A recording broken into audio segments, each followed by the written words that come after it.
마태복음 27장 유다의 자살. 동틀 무렵 모든 대제사장과 종교 지도자들이 모여서 예수를 죽일 모의를 마무리 지었다. 그들은 예수를 결박해서 총독 빌라도에게 끌고 갔다. 예수를 배반한 유다는 그분에게 유죄 판결이 내려진 것을 알았다. 양심의 가책을 이길 수 없었던 그는 은화 30개를 대제사장들에게 돌려주며 말했다. 나는 죄를 지었소. 내가 죄 없는 사람을 배반했소. 그러나 그들이 말했다. 우리가 알 바 아니다. 그것은 너의 문제다.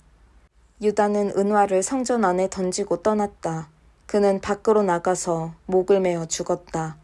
대제사장들이 은화를 집어들었으나 그것을 어떻게 처리해야 할지 막막했다. 살인의 대가로 받은 이 돈을 성전의 헌금으로 바치는 것은 옳지 않소. 그들은 그 돈으로 토기장에 밭을 사서 노숙자의 묘지로 쓰기로 결정했다. 그래서 그 밭에 살인의 밭이라는 이름이 붙였고 지금까지도 그렇게 불리고 있다. 그리하여 예레미야의 말이 현실이 되었다. 그들이 은화 30개, 이스라엘 자손이 값을 매긴 이에 몸값을 받아서 그것으로 토기장에 밭을 샀다. 그들은 자신들도 모르게 하나님의 지시에 정확히 따랐던 것이다. 빌라도에게 사형 선고를 받으시다. 예수께서 총독 앞에 서자 총독이 물었다. 너가 유대인의 왕이냐? 예수께서 말씀하셨다. 너가 그렇게 말하면 그렇다. 그러나 대제사장과 종교 지도자들이 맹렬하게 고발을 퍼부을 때 예수께서는 아무 말씀도 없으셨다. 빌라도가 예수께 물었다. 저 긴 고발 목록이 들리느냐? 뭐라고 말해야 하지 않겠느냐? 예수께서는 침묵을 지킬 뿐 그 입으로 한마디 말도 하지 않으셨다. 그것은 총독에게 아주 깊은 인상을 남겼다. 명절 중에는 무리가 지명하는 죄수 하나를 총독이 사면해주는 오랜 관례가 있었다. 때마침 예수 바라바라 하는 악명 높은 죄수가 감옥에 수감되어 있었다. 빌라도가 무리 앞에서 말했다. 여러분은 내가 어떤 죄수를 놓아주기를 원하오? 예수 바라바요? 아니면 그리스도라는 예수요. 빌라도는 그들이 예수를 자기에게 넘긴 것이 순전히 악의에서 비롯된 일임을 알고 있었다. 재판이 아직 진행 중일 때 빌라도의 아내가 말을 전해왔다. 이 고귀한 사람을 재판하는 일에 상관하지 마세요. 내가 그 사람 꿈으로 밤새 뒤숭숭했습니다. 한편 대제사장과 종교 지도자들은 무리를 부추겨 바라바의 사면과 예수의 처형을 요구했다. 총독이 물었다. 여러분은 내가 두 사람 가운데서 누구를 놓아주기를 원하오? 그들이 말했다. 바라바요. 그럼 그리스도라는 예수는 내가 어떻게 하면 되겠소? 그들이 일제히 소리쳤다. 십자가에 못 박으시오. 그가 따졌다. 무슨 죄목 때문이요? 그러나 그들은 더 크게 소리쳤다. 십자가에 못 박으시오. 빌라도는 아무 성과도 없이 자칫 폭동이 나려는 것을 보고 대야에 물을 가져다가 무리가 다 보는 앞에서 손을 씻으며 말했다. 나는 이 사람의 죽음에 대한 책임에서 손을 떼겠소. 지금부터는 여러분의 소관이요. 여러분이 재판관이고 배심원이요. 무리가 대답했다. 우리가 책임지겠소. 우리 자손들이 책임지겠소. 빌라도는 바라바를 사면해 주었다. 그러나 예수는 채찍질한 뒤에 십자가에 못 박도록 넘겨주었다. 십자가에 못 박히시다. 총독 수하의 병사들이 예수를 총독 관저로 데리고 들어가서 부대 전체를 모아놓고 히히덕거렸다. 그들은 예수의 옷을 벗기고 빨간색 긴 겉옷을 입혔다. 그리고 가시나무로 엮은 왕관을 그분 머리에 씌웠다.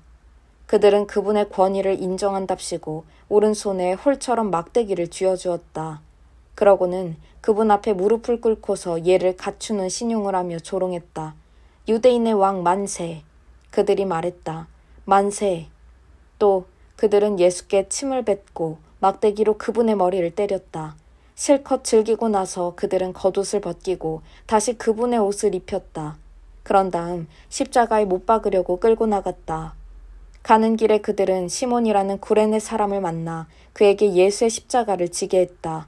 해골 언덕이라 하는 골고다에 이르자 그들은 포도주와 몰력을 섞어서 만든 가벼운 진통제를 예수께 주었다.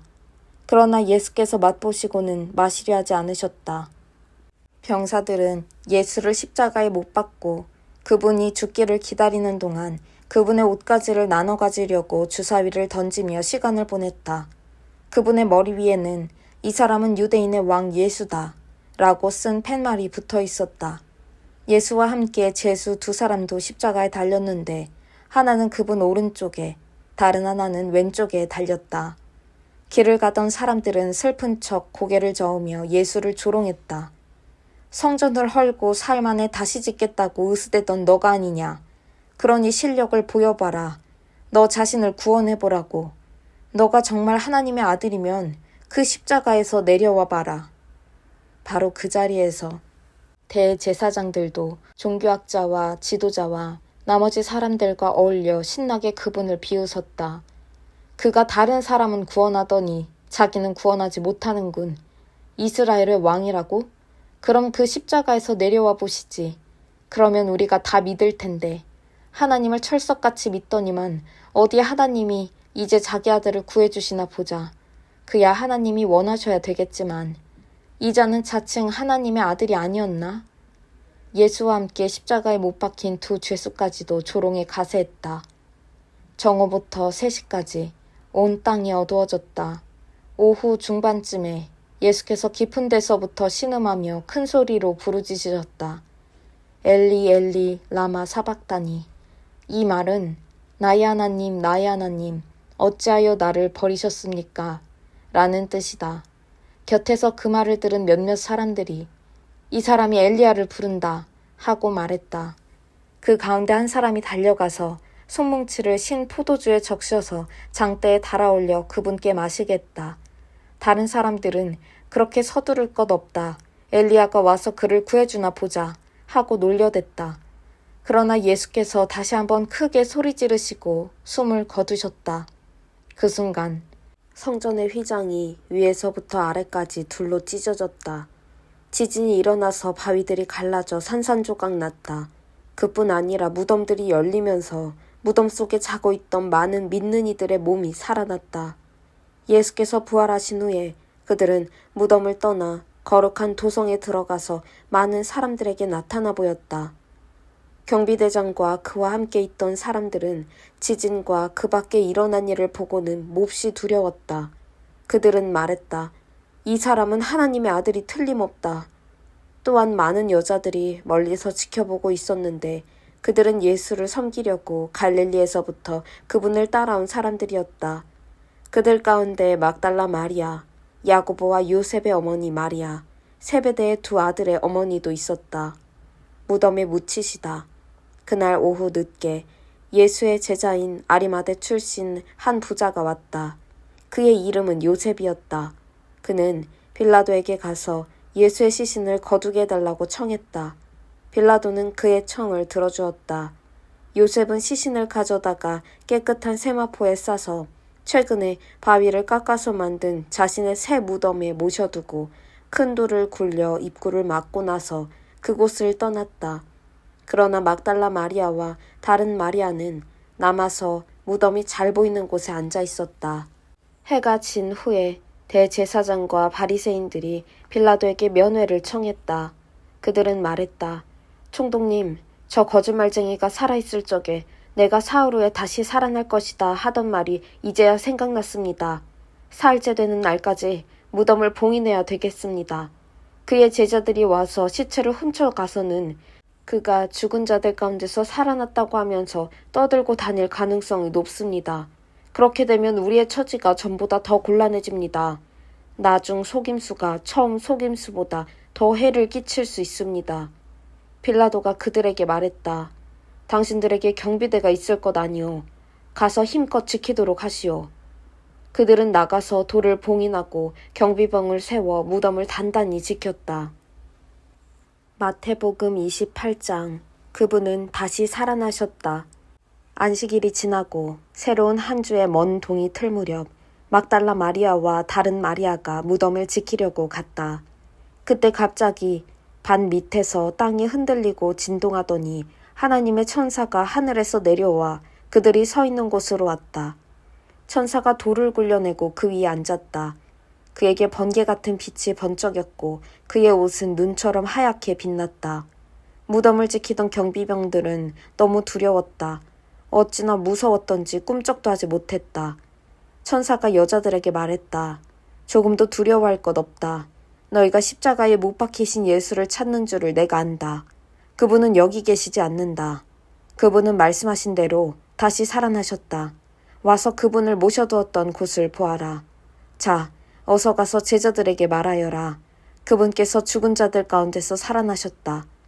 그분께서 너희보다 먼저 갈릴리로 가실 것이다. 너희는 거기서 그분을 뵐 것이다 하고 말하여라. 이것이 내가 전하는 소식이다. 여자들은 크게 놀라고 기쁨에 겨워 한시도 지체하지 않고 무덤을 떠났다. 그들은 제자들에게 전하려고 달려갔다. 그때 예수께서 그들을 만나셔서 그들을 멈추어 세우고 말씀하셨다. 잘 있었느냐? 여자들은 무릎을 꿇고 그분의 발을 붙잡고 경배했다. 예수께서 말씀하셨다. 너희가 있는 힘을 다해 나를 붙잡고 있구나. 그렇게 무서워 마라. 가서 내 형제들에게 갈릴리로 가라고 하여라. 거기서 내가 그들을 만나겠다고 전하여라. 한편 경비병들이 뿔뿔이 흩어졌으나 그 가운데 몇 사람이 도성으로 들어가서 일어난 일을 대제사장들에게 전했다. 그들은 종교 지도자 회의를 소집해 대책을 마련했다. 그들은 거액의 돈을 병사들에게 주면서 밤에 그의 제자들이 와서 우리가 잠든 사이에 시체를 훔쳐갔다고 말하도록 매수했다. 그리고는 너희가 근무 중에 잤다는 말이 혹시 총독에게 들어가더라도 우리가 문책을 면하게 해주겠다며 그들을 안심시켰다. 병사들은 뇌물을 받고서 그들이 시킨 대로 했다. 유대 최고 의회에서 날조에는 그 이야기가 지금까지도 나돌고 있다.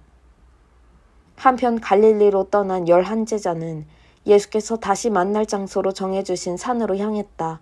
예수를 뵙는 순간에 그들은 그분께 경배했다. 그러나 경배하기를 망설이며 그분께 자신의 인생을 완전히 걸어야 할지 확신하지 못하는 사람들도 있었다. 이에 아랑곳하지 않고 예수께서 곧바로 이렇게 지시하셨다.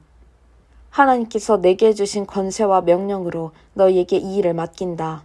너희는 세상으로 두루 나가서 만나는 모든 사람마다 이 생명의 길로 훈련시키고 아버지와 아들과 성령의 이름으로 그들에게 세례를 주어 표를 삼아라. 그리고 내가 너희에게 명령한 모든 것을 삶으로 살아가도록 가르쳐라. 너희가 이 일을 하는 동안에 이 시대가 끝날 때까지 날마다 하루도 빠짐없이 내가 너희와 함께 있을 것이다.